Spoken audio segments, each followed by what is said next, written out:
Hello friend, आज हम बहुत ही इम्पोर्टेंट टॉपिक लेने वाले हैं। आज हम देखेंगे कि भारत का निर्माण कैसा हुआ, हिमालय का निर्माण कैसा हुआ। तो आइए शुरू करते हैं।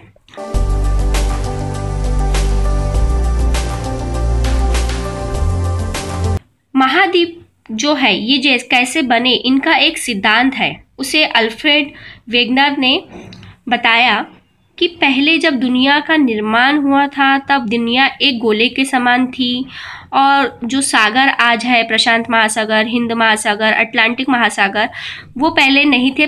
सिर्फ एक ही सागर इस गोले के आजू बाजू था। ठीक है, तो उन्होंने इस गोले का जो नाम रखे, इसे पेंजिया रखा, पेंजिया द्वीप रख दिया इसका नाम। और ये जो सागर है इसका नाम इन्होंने पेंथलास रखा। ठीक है, इस सागर का नाम इन्होंने पेंथलास रखा। फिर कई सालों के बाद ये जो पेंजिया द्वीप है इसके दो टुकड़े हो गए, ऐसा इन्होंने बताया। दो टुकड़े जो हुए वो अर्ध गोले के समान हो गए और जो सागर था पेंथलास वो इसमें पूरा इस तरीके से फैल गया। और ये जो बीच में सागर आ गया इसका नाम उन्होंने टेथिस रख दिए। ठीक है, इसका बीच में जो सागर फैल गया इसका नाम उन्होंने टेथिस रख दिया। ऊपर में ये जो है, ये जो अर्धगोला है, इसका नाम उन्होंने अंकारा लैंड रख दिया, अंकारा लैंड। और नीचे में ये जो द्वीप है इसका नाम उन्होंने गोंडवाना लैंड रख दिया। ठीक है, मैं यहाँ लिख देती हूँ, गोंडवाना लैंड कर दिया। फिर क्या हुआ, कई सालों के बाद यहाँ से भी टेथिस को थोड़ा दबाव आने लग गया और यहाँ से अंकारा लैंड से भी इसको दबाव आने लगा। दोनों दबाव का प्रेशर के कारण ये जो टेथिस सागर था ये ऊपर उठने लगा। यानी दोनों तरफ से जब इसके ऊपर दबाव आने लग गया तो ये जो सागर था ये क्या हुआ, ऊपर उठने लग गया और इसी से हिमालय की निर्मित हुई। ठीक है, उसके अलावा ये जो अंकारा लैंड और गोंडवाना लैंड है, इनसे जो द्वीप बने, जो इस ऊपर वाले अंकारा लैंड से उत्तरी अमेरिका, यूरोप प्लस रशिया बना और नीचे वाले से दक्षिणी अमेरिका, अफ्रीका, भारत और ऑस्ट्रेलिया का निर्माण हुआ। और ये जो बीच में सागर था इससे ही हमारे हिमालय का निर्माण हुआ। तो फ्रेंड, आपको हिमालय की निर्मित कैसी हुई ये तो पता चल गया, लेकिन इस निर्मित को प्लेट टेक्टोनिक कहा जाता है। ये हेनरी हेंस है जिन्होंने 1860 में इस सिद्धांत को रखा था। इसे हिंदी में प्लेट विवर्तनिकी भी कहते हैं, यानी कि कोई भी चीज़ यानी पहाड़ जो है ये मुड़ने से बना होता है तो उसे वलित पर्वत कहते हैं। उसी तरीके का वलित पर्वत है हिमालय। ठीक है, तो हिमालय में अगर हम देखें तो ऊपर में, सबसे ऊपर में यहाँ 3 श्रेणियाँ हैं जिसे ट्रांस हिमालय कहते हैं। ट्रांस हिमालय क्यों कहते हैं, क्योंकि हिमालय तो ये है हमारा, ये जो 3 नीचे में दिख रहा है लंबे, ये जो है हमारा हिमालय है, पर्वत श्रेणी है। ठीक है, इसके उस पार यानी कि ट्रांस यानी उस पार, हिमालय के उस पार जो है ये 3 श्रेणियाँ, इन्हें ट्रांस हिमालय कहते हैं।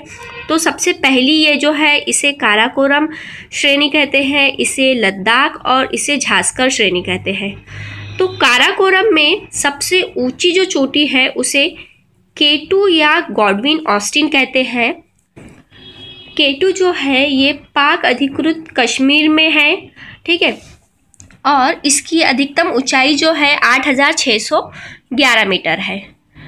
और लद्दाख और झांस्कर के बीच से ही हमारी सिंधु नदी निकलती है। जब हम नदी देखेंगे तब हम अच्छे से इसके बारे में डीप में देखेंगे। तो ये 3 श्रेणियां तो आपको समझ में आ गई। अब देखते हैं मेन हमारा जो हिमालय है उसके बारे में। तो हिमालय में 3 श्रेणी दी गई है। पहला है बृहद हिमालय, जो सबसे ऊपर में है उसे बृहद हिमालय कहा गया है। ठीक है, उसके बाद जो मध्य में है उसे मध्य हिमालय या मध्य हिमालय श्रेणी या लघु हिमालय श्रेणी कहते हैं।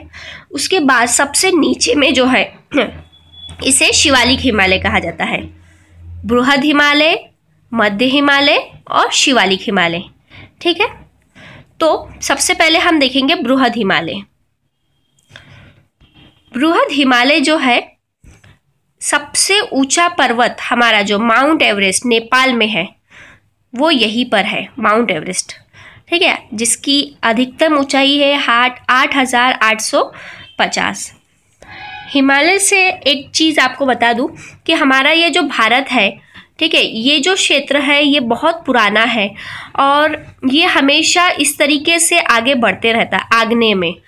अभी हर साल अगर देखा जाए तो 3 से 5 सेंटीमीटर ये आगे बढ़ता है, जिसका के कारण नेपाल साइड में भूकंप आते हैं।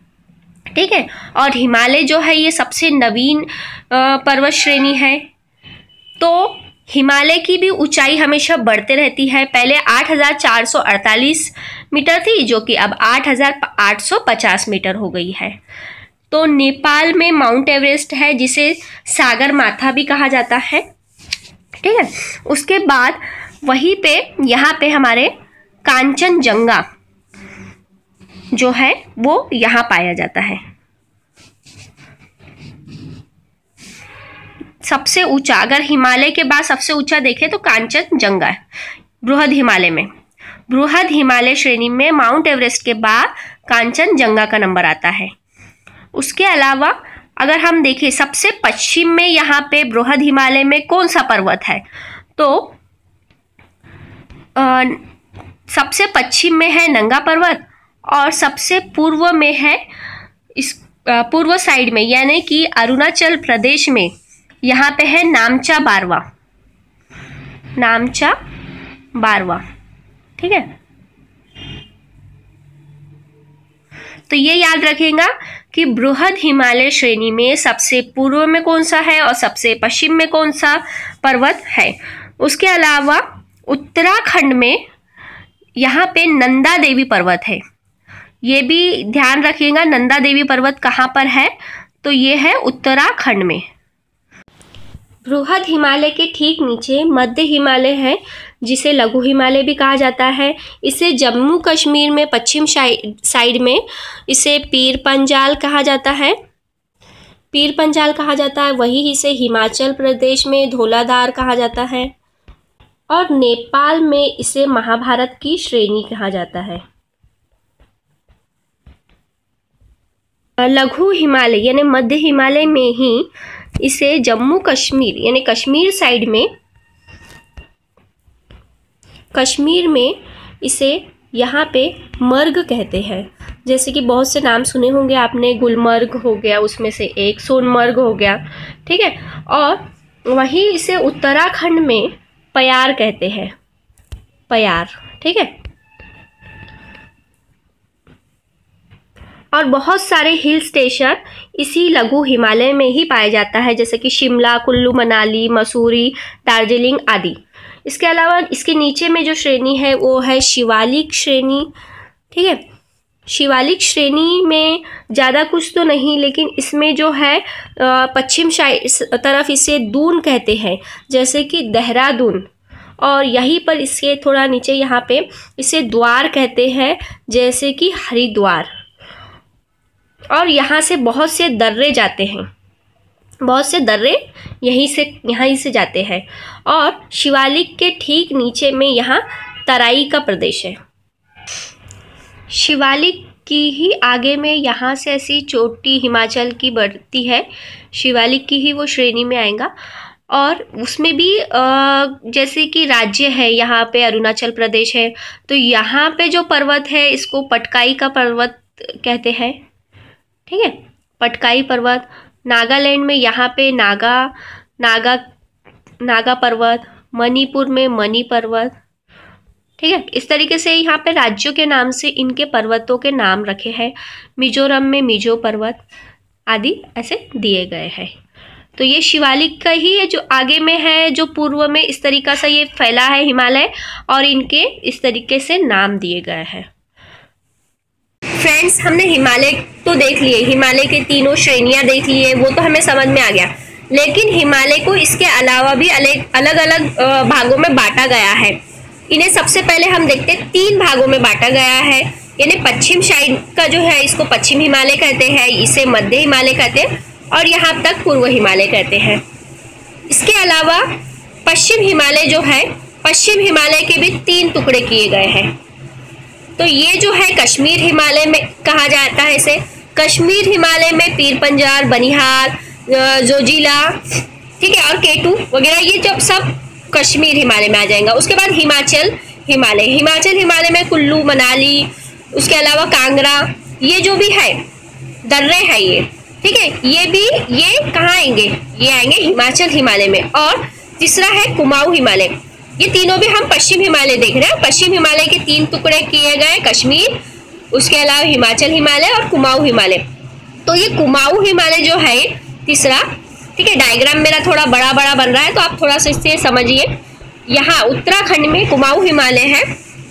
तो कुमाऊं हिमालय में जो है नंदा देवी पर्वत जो है उत्तराखंड में वो है। उसके अलावा बद्रीनाथ, केदारनाथ, द्रोणागिरी, ये सभी कुमाऊं हिमालय में, ठीक है।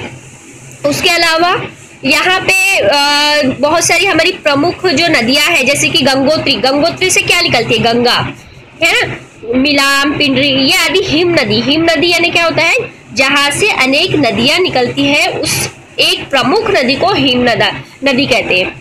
तो ये हमारी कुमाऊं हिमालय में ही हिम नदी कुमाऊं हिमालय में ही आता है। उसके अलावा दर्रे हैं यहाँ पे, नीति और लिपुलेखा, मना, ये दर्रे हैं, उत्तराखंड के प्रमुख दर्रे भी है ये। उसके अलावा सरोवर यानी कि नैनीताल, भीमताल आदि यहाँ पर ही कुमाऊं हिमालय में ही आपको देखने को मिलेंगे। तो आपको ये समझ में आ गया। देखिए, ये हमने हिमालय के 3 पार्ट किए थे। उसमें सबसे पहला पश्चिम हिमालय में सबसे ऊपर वाला था कश्मीर, उसके बाद हिमाचल, उसके बाद कुमाऊं हिमालय।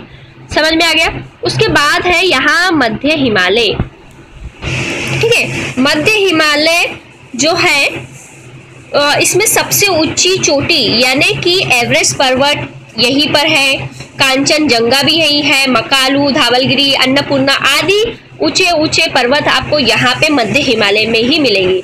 और नथुला जो सिक्किम में है, दर्रा, नथुला दर्रा, ये भी आपको कहाँ मिलेगा, मध्य हिमालय में मिलेंगे। उसके बाद आते हैं हम पूर्व हिमालय। पूर्व हिमालय में जो है अका, डाफला, मीरी ऐसी पर्वत श्रेणियां हैं। उसके अलावा नामचा बारवा है ना, पश्चिम में सबसे आखिरी में, पूर्व में नामचा बारवा, कुला, कारगी, चोपी, लहरी ऐसी जो है पर्वत है। उसके अलावा यहीं पर दर्रे भी है, जेलपला आदि दर्रे भी ये पूर्व हिमालय में ही मिलेंगे। और ये पूर्वांचल में तो हमने देख ही लिए हैं। फिर से एक बार बता देती हूँ, यहाँ पे पतकोईरांग, नागा पर्वत, मणिपुर की पर्वत, मेघालय, मिजोरम, त्रिपुरा आदि यहाँ पे आपको पूर्व साइड में यहाँ पे मिलेगा। इसे पूर्वांचल हिमालय कहते हैं। फ्रेंड्स, हमने ये तीनों यानी हिमालय के 3 पार्ट तो कर दिए, लेकिन ये 3 जो पार्ट किए हैं इन्हें नदियों के द्वारा किया गया है। जैसे कि यहाँ पे सिंधु नदी से काली नदी तक इसे पश्चिम हिमालय कहते हैं, और काली नदी से तीस्ता नदी तक यहाँ पे इसे मध्य हिमालय कहते हैं, और तीस्ता नदी से यहाँ तक इसे यहाँ से कौन सी नदी जाती है, ब्रह्मपुत्र, हाँ, तो अरुणाचल प्रदेश में इसे दिहान कहते हैं। तो तीस्ता नदी से दिहान नदी तक इसे पूर्व हिमालय कहते हैं। तो इस तरीके से हमने हिमालय आज देख लिए हैं। तो दोस्तों, आज के लिए इतना ही। अगर आपको मेरा वीडियो पसंद आया हो तो इसे ज़्यादा से ज़्यादा शेयर करिए और मेरे चैनल को सब्सक्राइब करना ना भूलें। धन्यवाद।